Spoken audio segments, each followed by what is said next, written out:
Okay, I'm Christian Fong. I'm running for governor, and I'm from Underwood, Iowa, originally, and now living in Cedar Rapids. And I'm running for governor to restore access to the Iowa dream. I grew up in a family that didn't have a lot. I grew up on free and reduced lunch programs, but because of the hard work of teachers and my community and neighbors that allowed me to learn the value of hard work and the value of education, I emerged. I made a life for myself.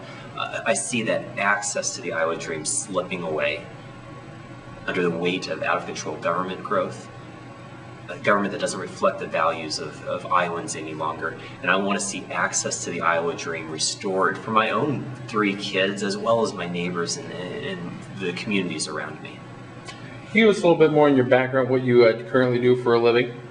Yeah, I'm a business executive, a businessman in Cedar Rapids, Ivy League trained business background, and came to Cedar Rapids started working at Aegon in 2000.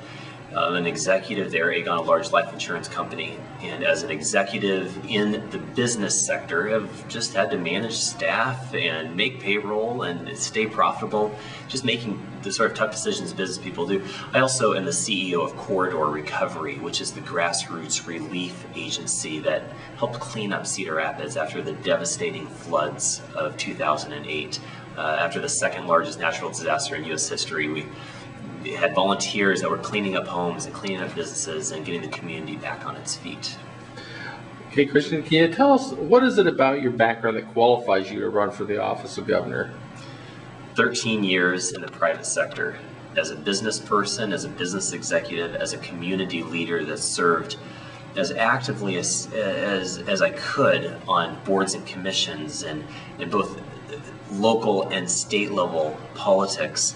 Not in elected office, though. I've never run any level of government into the ground. Instead, it's dealing with the sorts of real issues and the real problems that regular Iowans face, and then having to be accountable for them. I'm used to having to be accountable to provide real solutions for difficult problems. I think that's the sort of experience that Des Moines needs a lot more of these days. Can you tell us what your top 3 priority issues would be if you're elected governor? Like, they really all center around restoring a government that reflects the core values that Iowans share. Iowans don't take money from their kids to pay for things for themselves today. Now, at the state government level, that's called bonding to pay for a budget deficit.